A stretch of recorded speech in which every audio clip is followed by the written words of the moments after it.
Are you happy to see me? There we go. This table, I know they're lively, so we'll be focusing on them. But thanks, everyone. Really appreciate being here, and it's an honor to be asked to come down and see such a great group of presenters. I'm learning more every day, like everyone else. One of the topics we're always about continuous learning and ensuring that you're growing independently and individually. But that's a testament to everyone here. You guys are all taking time out of your day. Could have been home on Friday, right, Julie? But you're here and you're here learning. And I'm hoping that we'll be able to share a few ideas with you that you can possibly take back to work, that are things that you can do just on your own, to implementing technology to help you even do it better. The song, I don't know if anyone was familiar with it, little walk-on song. Not as groovy or as cool as some of the alt-rock stuff that we heard, but that's the theme to Ted Lasso. And I don't know if anyone here is a Ted Lasso fan or would like has seen it or would like to watch it. It's pretty cool. It's a little bit about soccer, but the interesting thing about the story, which really grabbed me, was the fact that it was about a gentleman that didn't have all the answers. It was taking chances, being humble, being authentic, and inspiring everyone around him to be their best selves. And really, that's what it comes down to when you're a leader and when you're trying to inspire great things from your team.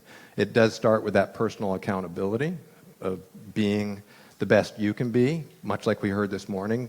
Take care of yourself first, and then take care of everyone else around you. And the easiest way to do that is just show gratitude and appreciation. And if you do that, if you take care of the small things, the big things will take care of themselves.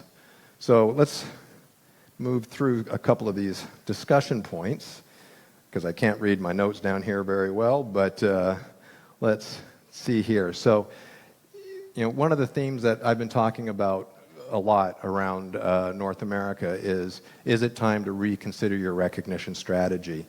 And there's an issue going around, which we've kind of heard about even, just in the community, is that there is this big disconnect between, how people feel about work and what businesses are doing about improving those items. We're seeing a scenario where there's this generational shift from boomers, people like myself, to the Gen Zs, and they want different things than what we wanted when we were first entering the workforce. Interestingly enough, when I first entered the workforce, they all said, those young people, they're lazy. They don't get it. And if there's even a quote from Aristotle all the way back, centuries ago, same thing. They're lazy. They don't get it, those young people. And today, Gen Z is kind of getting wrapped up with a similar accusation, but it's not that they're lazy or anything like that. They're actually passionate, and the things that drive them are different than the things that drove us. So the problem with what we're seeing right now is that if we don't address this generational shift and start showing up for the next generation, that could lead to problems for business. And there's also the ways that we work. It might not be as prevalent everywhere, but obviously we have hybrid offices, remote workers, we have generational shifts, we have new technologies, we have so many things that are disruptive to what we're doing today. We need to, again, reconsider how we approach everything in business. And then last but not least, there's this growing epidemic of disengagement. Disengagement is at a 10-year high, according to Gallup, just recently, and many others. I'm, part of that learning acumen. I subscribe to every single research company I can, Forrester, McKinsey, Gallup, whatever. Even old guys can learn new tricks. And so all of them are pointing to the same thing, is that we need to improve the human experience at work because we're not connecting with our audience. And so the easiest way to do that is to start at the lowest, most entry-level kind of elements, which is just be a good human, treat people with respect, and be very thankful for what they do, because they might not show up the next day if you don't, and you need your people. So we're going to talk about a few things today. I'm going to talk about how we're going to get beyond just a simple thank you into something a little bit more sustainable so your culture can grow. And that will lead from being systematic about the way you do things, because you need to recreate your best people at all the time, and you can do that with systems. We're going to talk about a little bit about the epidemic of disengagement and the issue of this gap between what management thinks is happening and what is actually being felt at the front lines of employee engagement. And then we're going to get a little bit into why we need to do it now and how we can give you some tips and tricks to implement right away. So hopefully you'll come away with a couple of ideas. But let's first talk about the landscape. The landscape right now is pretty dire. There's a scenario here where employee engagement is at its all-time low, and we're also seeing active disengagement. Part of the good news is, in the Gallup survey, globally it's bad, but in the Caribbean it's actually one of the top performers. So while it's still something that everyone still needs to focus on, it is an area of pride where, and I'm going to hopefully find out more through conversations after this, why would engagement be a little bit better here? Because that's maybe something I can take home and share with others. We're also seeing that the workforce is struggling because of all the things that I previously mentioned, where AI has got everybody concerned.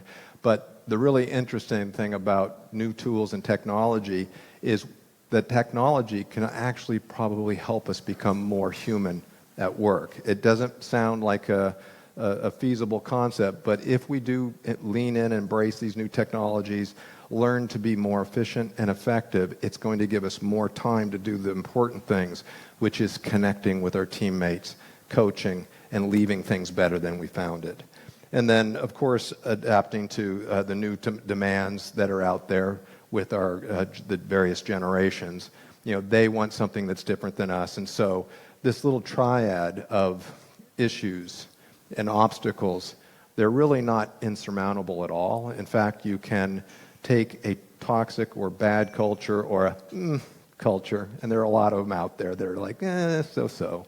But you can get anything fixed and moving in the right direction with the proper plan, the proper processes, and hopefully the right people. Because culture is unique. Because your culture will become what you allow it to be, or you can purposely affect what you want it to be. And so you need to be very purposeful in everything that you do.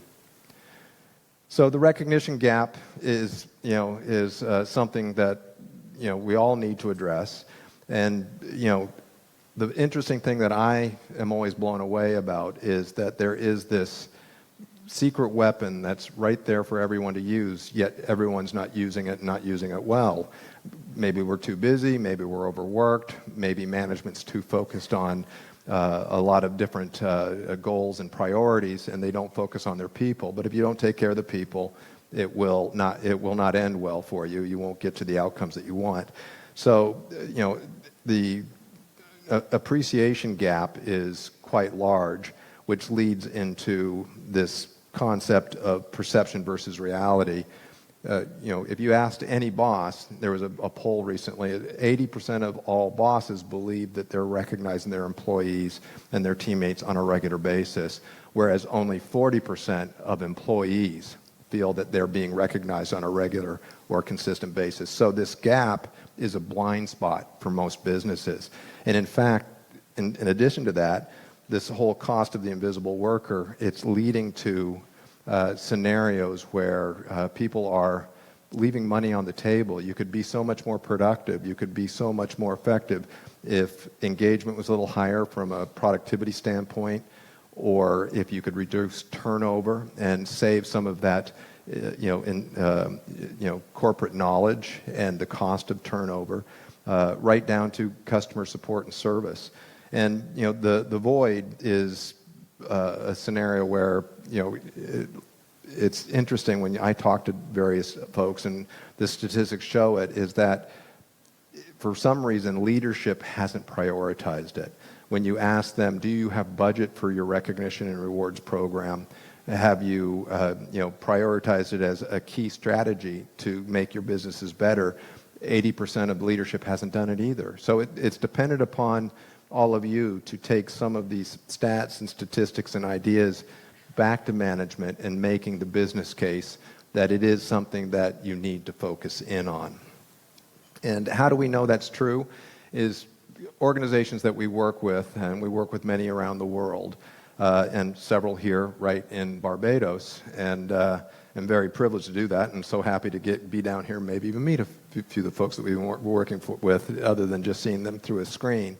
But this organization in Toronto is a good example of someone that, took an average, mediocre, kind of, culture and turned it into something special. It did start with leadership, because leadership set some exceptionally large goals for their team, but they knew they couldn't get there if the team didn't believe in it, or they didn't believe they believed in the team.